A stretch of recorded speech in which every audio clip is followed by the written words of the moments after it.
वो तन्हा कौन है। अस्सलामु अलैकुम वरहमतुल्लाहि वबरकातुहू। जज़ल्लाहु अन्ना सय्यदना मुहम्मद अम्माहु आलहू। जिन हजरात ने मेरे चैनल को सब्सक्राइब नहीं किया वो चैनल को सब्सक्राइब कर दें ताकि हर नई आने वाली वीडियो आप तक पहुंच सके। बिस्मिल्लाहिर्रहमानिर्रहीम। अजान के वक्त सिर्फ एक काम कर लो, दौलत से माला माल हो जाओगे। 90% लोग ये राज नहीं जानते। मोहतरम नाज़रीन, अजान तो हम रोज़ सुनते हैं, दिन में 5 मरतबा अजान सुनते हैं, लेकिन अजान की आवाज़ कानों में आना उसके पीछे भी एक वजह है। आप लोग अपने आप को खुशकिस्मत मानिए कि जब अजान होती है तो उस वक्त आप अजान को सुनते हैं। और बहुत से लोग तो इतने दीनदार होते हैं कि अजान की आवाज़ सुनकर टीवी की आवाज़ कम कर देते हैं और उन्हें लगता है कि वो बहुत बड़ा सवाब का काम कर रहे हैं, लेकिन उठकर नमाज को नहीं जाते। बहुत से लोग अजान होते वक्त अपने आप को किसी काम में मशगूल रखते हैं, किसी से बात करते हुए होते हैं, या फिर अजान पर ध्यान नहीं देते, या फिर जो काम कर रहे होते हैं उसमें मगन रहते हैं। दोस्तों, इससे आपकी ज़िंदगी पर क्या फ़र्क पड़ता है? और अजान के वक्त में कुछ लोग ऐसे हैं कि आप काम जो आप कर लेंगे तो आपकी ज़िंदगी माला माल हो जाएगी। पूरे दिन में सिर्फ आप लोगों को एक छोटा सा काम करना है जो हम आप लोगों को आगे इस वीडियो में बताएंगे। इससे आप लोगों की पूरी ज़िंदगी बदल कर रह जाएगी। कुछ लोग यहाँ तक लिखा हुआ है कि अगर बंदा अजान के वक्त सच्चे दिल से जो दुआ मांगे अल्लाह ताला इसकी दुआ कबूल फरमा लेता है। ना जाने कितने लोग ऐसे हैं जो ये नहीं जानते कि अजान के वक्त क्या करना चाहिए। अजान दर हकीकत नमाज के लिए ऐलान है। असल इबादत नमाज है। हर अक्ल बालिग मर्द औरत पर फ़र्ज़ है। लिहाजा अजान सुनकर नमाज में मशगूल होना ही अजान का जवाब देना है जो शरन जवाब है। और ज़बानी जवाब देना यानी अजान के अल्फाज दुराना मुस्तहब है। नबी करीम सल्लल्लाहु अलैहि वसल्लम का इरशाद है कि 4 शख्स बड़े तंग दिल और बेरुखे हैं। वो जो खड़े होकर पेशाब करें, वो जो नमाज से फारिग होने से पहले अपनी पेशानी साफ़ करें, वो जो अजान सुने और उसका जवाब न दें, वो जो मेरा ज़िक्र सुने और मुझ पर दरूद न भेजे।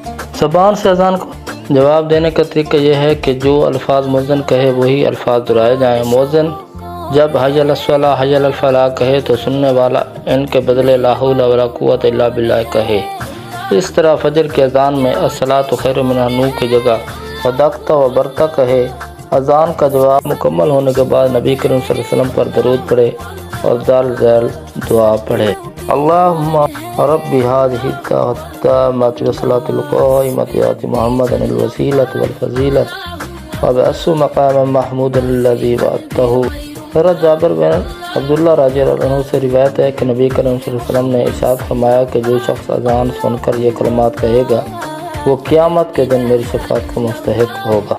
अजान के बाद की दुआ पढ़ ले, फिर हाथ उठाकर अल्लाह तबारक ताला से दुआ मांगे तो इंशाअल्लाह वो कभी भी मायूस नहीं होगा। वो जो मांगेगा अल्लाह तबारक ताला उसे अता कर देगा। जब भी अजान हो रही हो तो जो कर रहे हैं उसे वही रोक दें। अजान को पूरा सुने, दोहराएं। यहाँ तक कि हदीस में ये भी आता है कि अगर आप कुरान की तिलावत कर रहे हों और अजान हो रही हो तो आप कुरान की तिलावत रोक दें और अजान सुनकर दोहराएं। हज़रत अब्दुल्ला बिन उमर का बयान है कि जब हम मक्का से हिजरत करके मदीना आए तो लोगों के नमाज के लिए जमा करने की तरकीब के बारे में सोच विचार करने लगे। लोगों ने अपनी अलग अलग राय पेश की। कुछ सहाबा ने रात को ख्वाब में फरिश्तों की ज़बान कुछ ऐसे अल्फाज सुने।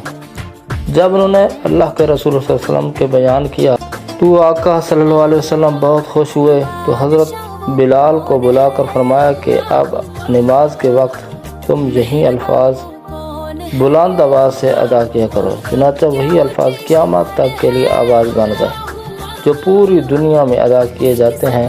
हज़रत मुआविया रज़ियल्लाहु अन्हु का बयान है कि मैंने अल्लाह के रसूल पैगम्बर सल्लल्लाहु अलैहि वसल्लम को फरमाते हुए सुना है कि क़यामत के दिन अजान देने वालों की गर्दनें सबसे ऊंची। उस बात से पता चल जाएगा कि ये लोग दुनिया में अजान पढ़ा करते थे। अल्लाह की तरफ से अजान पढ़ने वालों के लिए बहुत बड़ा एजाज़ होगा। اسی طرح ایک اور حدیث میں آیا ہے کہ مؤذن یعنی اذان دینے والے کی آواز جہاں تک پہنچتی ہے وہاں تک ساری چیزیں جیسے انسان، جن اور دوسری مخلوق سبھی قیامت کے دن اس کی ایمان کی گواہی دیں۔ اذان کی آواز سنتے ہی خاموش ہو جائیں اور اذان کے کلمات کا جواب دیں۔ اذان کا جواب دینا واجب ہے۔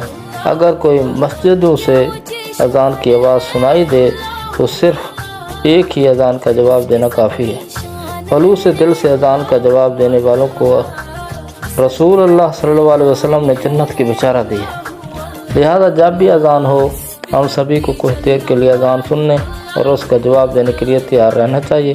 نماز کی پابندی کرنی چاہیے۔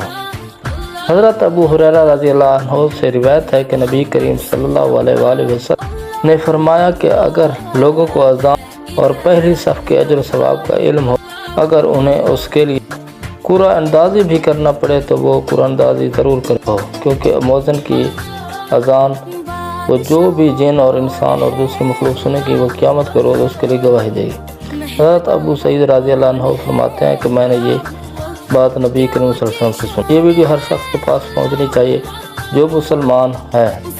تو ہم امید کرتے ہیں کہ آپ کو آج کی ویڈیو پسند آئی ہوگی اور آپ اذان کے صحیح مطلب کو دہرانے کا آپ کو آج پتہ چل گیا ہوگا۔ اس ویڈیو کو اپنے دوستوں میں ضرور شیئر کریں۔ دعا ہے کہ اللہ تعالی ہمارا سنانا اور آپ کا سننا اپنی بارگاہ میں الہی میں قبول فرمائے، آمین ثم آمین۔ ناظرین، کامنٹس باکس میں اللہ تعالیٰ کے 99 ناموں میں سے ایک نام ضرور ٹائپ کریں۔ السلام علیکم ورحمۃ اللہ وبرکاتہ۔